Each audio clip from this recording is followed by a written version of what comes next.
ശ്രീ പ്രകാശ് ബാബു, എങ്ങനെയാണ് ഒരു ബോംബാക്രമണ കേസുമായി ബന്ധപ്പെട്ട പ്രതികൾ കേരള പോലീസ് അറസ്റ്റ് ചെയ്തിരിക്കുന്ന ആളുകൾ അവിടെ ഓടിക്കൂടിയവരാണ് എന്ന് പറഞ്ഞു? അങ്ങനെയാണെങ്കിൽ അത് തള്ളി പറയുന്നത് നോക്കൂ, ഇന്ന് പാർട്ടി സെക്രട്ടറി ധാരാളം പേര് ഓടിക്കൂടുന്നു. ഇപ്പൊ ഞാനും ശ്രീ പ്രകാശ് ബാബുവും ശ്രീ ജോസഫ് സി മാത്യുവും ശ്രീ റെജി ലൂക്കോസും ഒരേ സംഭവത്തേക്ക് ഒരുമിച്ച് വരികയാണെന്ന് വിചാരിക്കുക. ഒരു ശബ്ദം കേൾക്കുന്നു, സ്ഫോടന സ്ഥലത്തേക്ക് നമ്മൾ 4 പേരും ഓടിക്കൂടുന്നു. നമ്മൾ 4 പേർക്കും അങ്ങോട്ടും ഇങ്ങോട്ടും അറിയാമല്ലോ നമ്മൾ അവിടെ ഓടിക്കൂടിയവരാണ്, ഇവരിലുള്ളവരല്ല എന്ന്. അങ്ങനെ ഓടിക്കൂടിയവരെ കേരള പോലീസിനെ പിടിച്ച് ജയിലിടാൻ പോയി ഇതെന്താ വെള്ളരിക്ക പട്ടണമോ? ഇവിടെ ചോദിക്കാൻ ആരുമില്ലേ?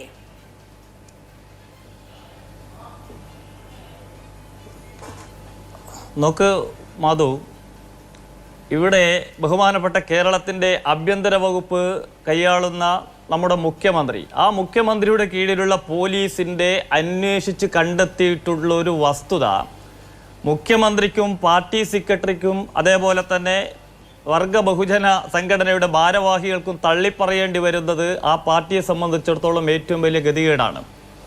ഞാൻ ഓർത്തു പോകുന്നത് ഇതേ കണ്ണൂർ ജില്ലയിലെ അക്രമ രാഷ്ട്രീയവുമായി ബന്ധപ്പെട്ട്, കണ്ണൂർ ആക്രമണവുമായി ബന്ധപ്പെട്ട് ഒരിക്കൽ സുകുമാർ അഴീക്കോട് പറഞ്ഞതായിട്ട് നമ്മൾക്ക് വായിച്ചിട്ടുണ്ട്. മനുഷ്യൻ അധപ്പതിച്ചാൽ മൃഗമാകും, മൃഗം അധപ്പതിച്ചാൽ കമ്മ്യൂണിസ്റ്റ് ആകും. അത് കമ്മ്യൂണിസ്റ്റ് അക്രമ രാഷ്ട്രീയത്തെ സൂചിപ്പിച്ചതാണ്. കണ്ണൂരിൽ അംഗനവാടി കുട്ടികളുടെ കലോത്സവത്തെ ആക്രമിച്ച സംഭവമായിട്ട് അദ്ദേഹം ഉപമിച്ചതാണ്. നോക്കൂ, ആദ്യം ഈ സംഭവവുമായി ബന്ധപ്പെട്ട് പറഞ്ഞു പാർട്ടിക്ക് ബന്ധമില്ല. രണ്ടാമത് പറഞ്ഞു അവിടേക്ക് ജീവൻ രക്ഷാ പ്രവർത്തനത്തിന് വന്നവരെയെല്ലാം തന്നെ പിടിച്ച് പ്രതിയാക്കി.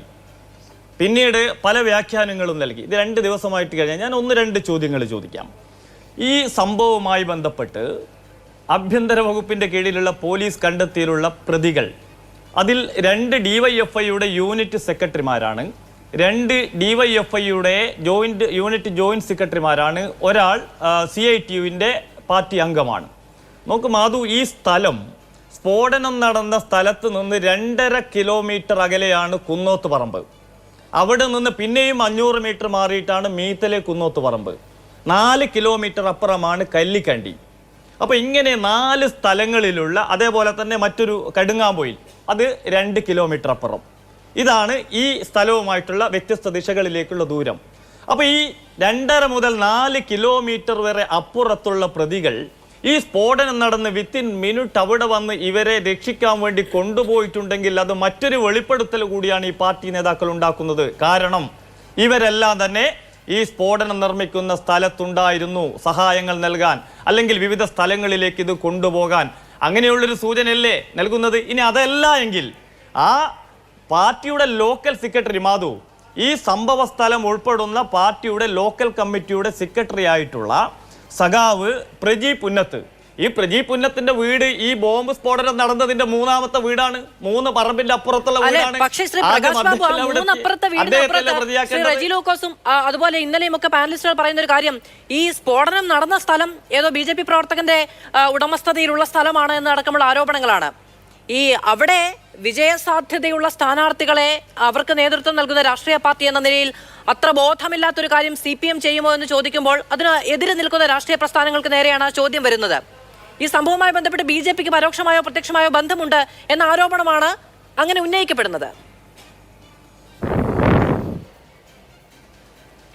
അല്ല, ഈ ന്യായീകരണമൊക്കെ കേൾക്കുമ്പോൾ ഈ പുറത്തുള്ള ജില്ല ഞാൻ പറയുന്നില്ല, കണ്ണൂർ ജില്ലയിൽ പ്രത്യേകിച്ച് കൂത്തുപറമ്പ് തലശ്ശേരി ഭാഗത്തുള്ള CPIMന്റെ സഖാക്കളെല്ലാം ചിരിക്കണോ അതോ കരയണോ എന്ന് വിചാരിച്ച് ആകെ ഇപ്പോൾ വലിയ കൺഫ്യൂഷൻ ഉണ്ടാവുക. ഇതിലും നല്ല എനിക്ക് തോന്നുന്നു ഇവർ പറയുന്ന ന്യായീകരണം, തലശ്ശേരി ജനറൽ ആശുപത്രിയിൽ കൊടുത്ത പൊതിച്ചോറിൻ്റെ ബാക്കി ഞങ്ങൾ അവിടെ കൊണ്ടുപോകുന്ന അഴിച്ചു മാറ്റുമ്പോൾ പൊട്ടിത്തെറിച്ചു എന്ന് പറഞ്ഞാൽ കുറച്ചുകൂടി വിശ്വസിക്കും.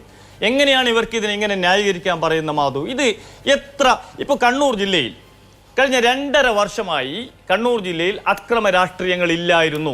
ഞങ്ങൾ പലപ്പോഴും പറഞ്ഞിട്ടുള്ള ഒരു വസ്തുത, അത് ഇതുമായിട്ട് കൂട്ടി യോജിപ്പിക്കേണ്ടതുണ്ട്. കണ്ണൂർ ജില്ലയിൽ ഇടതുപക്ഷം, പ്രത്യേകിച്ച് CPIM എന്ന് കൊലക്കത്തി താഴെ വെക്കുന്നു അല്ലെങ്കിൽ അക്രമത്തിൽ നിന്ന് പിന്മാറുന്നു, അന്ന് അവിടെ അക്രമം അവസാനിപ്പിക്കും അല്ലെങ്കിൽ അവസാനിക്കും.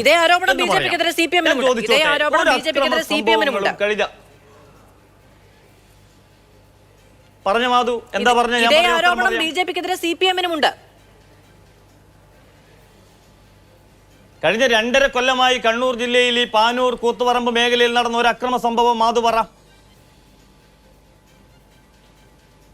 പറഞ്ഞോളൂ. ആ ആരോപണം CPM-നുണ്ട് എന്നാണ് ഞാൻ പറഞ്ഞത്. അങ്ങ് BJP-യുടെ ഔദ്യോഗികമായ ഔദ്യോഗിക പ്രതിനിധി എന്ന നിലയിൽ ഒരു ആരോപണം അങ്ങോട്ട് ഉന്നയിക്കുമ്പോൾ അതേ ആരോപണം BJP-ക്കെതിരെ CPM-നും ഉണ്ട് എന്നുള്ളതാണ് ഞാൻ പറഞ്ഞത്.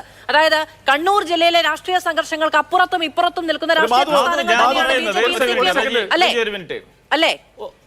നിങ്ങളുടെ പ്രവർത്തകരെ നിങ്ങൾക്ക് അങ്ങോട്ടും ഇങ്ങോട്ടും നഷ്ടപ്പെട്ടിട്ടുണ്ട്. അല്ലല്ല,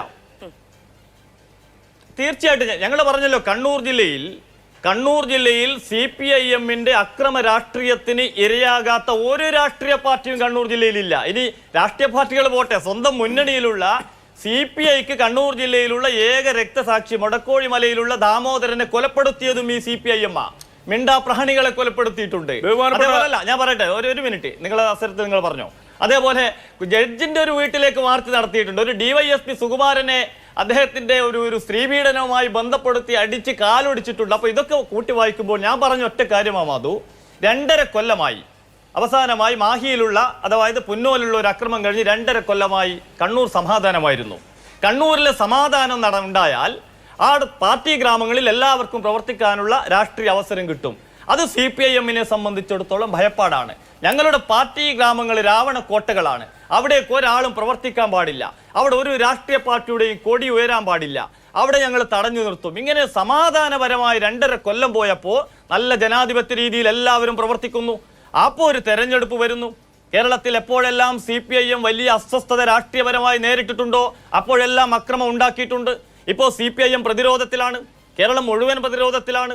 CPIM-ന്റെ പ്രബലമായിട്ടുള്ള നിയന്ത്രണത്തിലുള്ള കരുവന്നൂർ ബാങ്ക് തട്ടിപ്പ് വിവാദം ഒരു ഭാഗത്ത്, മുഖ്യമന്ത്രിയുടെ മകളുമായി ബന്ധപ്പെട്ട വിവാദം, ഇങ്ങനെ ഈ വിവാദങ്ങളിൽ നിന്നെല്ലാം മറികടക്കാനും ആ പ്രദേശത്ത് ഒരു അക്രമം ഉണ്ടാക്കി ആ അക്രമത്തിന്റെ മറവിൽ അവിടെയുള്ള പാർട്ടി സംവിധാനത്തെ കൂട്ടി യോജിപ്പിച്ചുകൊണ്ട് ഇവരുടെ പ്രവർത്തകരെ സജ്ജമാക്കാനുള്ള ഒരു ആസൂത്രണ ശ്രമമായിരുന്നു പാർട്ടി ഗ്രാമത്തിൽ. ഇനി ഒറ്റ കാര്യം കൂടി, ഒരു കാര്യം കൂടി, ഇത് ആര് നിഷേധിച്ചാലും ഇവരുടെയൊക്കെ ഷിജാൽ കണ്ണൂർ ഇന്നലെ നമ്മൾ ചർച്ച ചെയ്തതാണ്, ഞാൻ അതിലേക്ക് പറയുന്നില്ല. പലരും അത് നിഷേധിച്ചു. അദ്ദേഹത്തിന്റെ സമൂഹ മാധ്യമത്തിലുള്ള ഇനി ഇവർ നയിക്കും കുന്നോത്ത് പറമ്പ് DYFI-യെ, ഇനി ഇവർ നയിക്കും കടുങ്ങാമ്പുറത്തല്ല, ഇനി ഇവർ നയിക്കും മീത്തലേക്കുറങ്ങുപുറത്ത്, ഇങ്ങനെ പറഞ്ഞു വെച്ചിട്ടുള്ള ഇതെല്ലാം വെച്ച് എങ്ങനെയാണ് ഇവർക്ക് ബന്ധമില്ല എന്ന് പറയുന്നത്? അപ്പൊ ഇത് വലിയൊരു ഗുണ്ടാ സംഘമാണ്. ഒറ്റ കാര്യം കൂടി മാധു, ഞാൻ ഉറപ്പിച്ചു പറയുന്നു, ഈ പിടിക്കപ്പെട്ട DYFI നേതാക്കളുടെ ഫോൺ കോൾ പരിശോധിച്ചാൽ CPIM-ന്റെ ഉന്നത ബന്ധം ഇതിൽ പുറത്തു വരും. അവിടെയുള്ള ലോക്കൽ സെക്രട്ടറി ഉൾപ്പെടെ CPIM-ന്റെ പാനൂർ ഏരിയ നേതാക്കൾ ഉൾപ്പെടെയുള്ള ബന്ധം, ഇതൊരു വലിയ ശൃംഖലയാണ്. ആ ബന്ധം പുറത്തു വരും.